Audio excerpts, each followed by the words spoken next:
In the social jungle of human existence, there is no feeling of being alive without a sense of identity. Identity is who we all are as humans, and it is a word that we constantly hear getting thrown around because it is assumed that we all know who we are. But for me, I spent some of the most formative years of my life not having a single clue who I really was.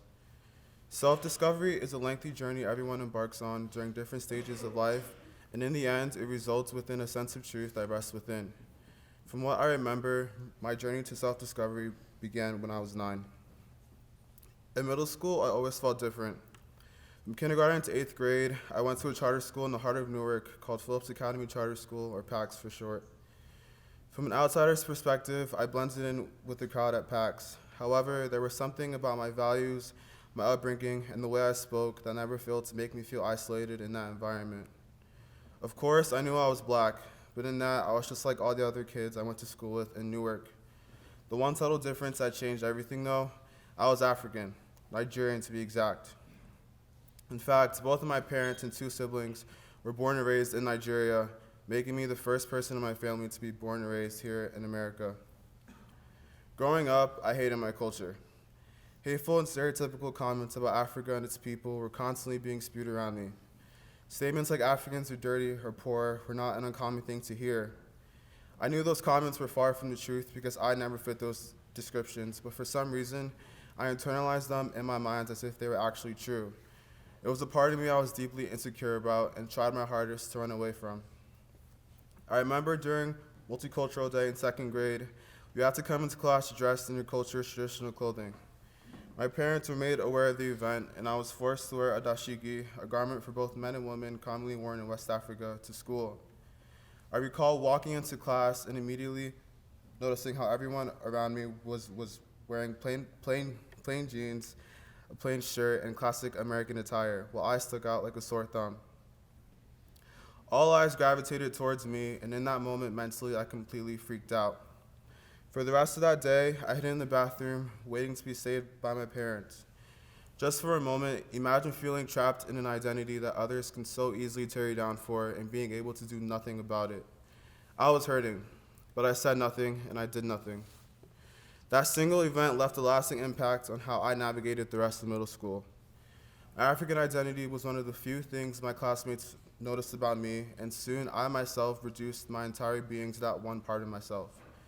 As a result of feeling secluded in school, I filtered all of my pent-up frustration into demonizing those around me and the city of Newark as a whole. I only hoped to do well in school and to separate myself from Newark and its many issues within its community. I separated their struggles and lived from my own experiences. My house became this protected space where my view of reality was distorted. Before I knew it, I adopted this toxic mentality that said if I separated myself from this community, then the issues that those around me faced would somehow just skip over me. And for a while, it worked. I was getting good grades and succeeding without ever having to consider how my actions affect those around me and impede on my own self-growth and awareness. Within this fantasy world, a bubble almost I had built for myself, I felt comfortable, but deep down I knew that there was a void I was desperately trying to cover up for. Beyond what people could just see, I had no idea what I was. However, with the progression of time comes the urgent need for change. It was the evening after class on a brisk February night. I was in 8th grade at the time. The street I had lived on for the first 16 years of my life, was eerily silent that night. Thinking not much of it, I continued on with my usual after-school activities, doing homework and using my computer.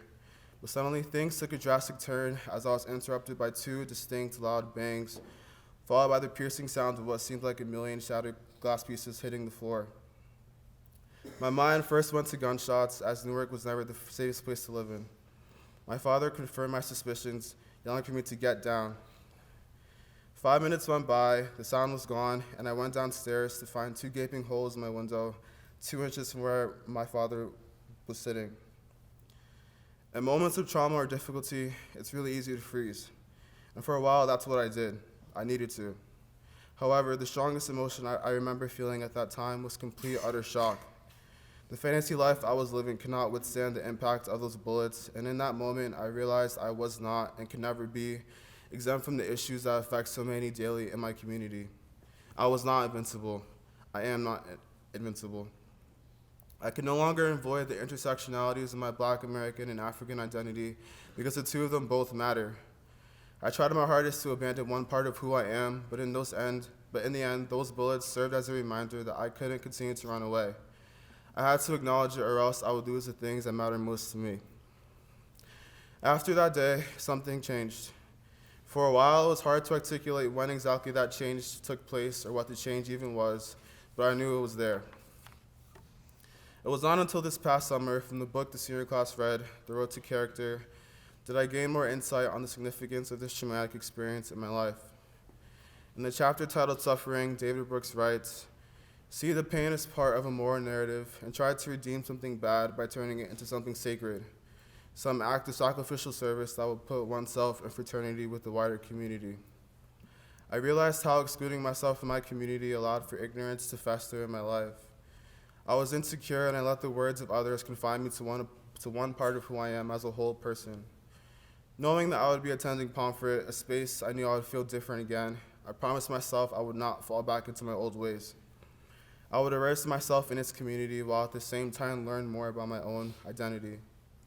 So to those of you who are striving to make an impact in this world and in this community, if there's one thing you take out of this speech, I want you to understand that being an active community member is important. But before any of that can have any real meaning to you and to others, you have to be confident in your own skin and your own identity. And to all the friends I've made, you guys already know, but thank you so much for helping me along this long journey. I love you guys. To every single faculty in this room, thank you so much for devoting so much time to making sure each kid here has the best experience they possibly could at Pomfret. To my parents, words can't describe how much gratitude I have for you both. I aspire one day to have just as much wisdom and knowledge as you. I love you. And to my old self, you have come a long way. In these last 4 years at Pomfret, you've done the unthinkable. You sought to step out of your comfort zone in numerous different ways. You found your passions through your involvement in Voice and your experiences as a freshman prefect. And you're changing for the better every single day. In life right now, I can confidently say that I'm at a point where I'll never let anyone make me feel ashamed of who I am, because I know the love I have found for my whole self is authentic and undying, and I thank Pomfret for giving me that love. Thank you.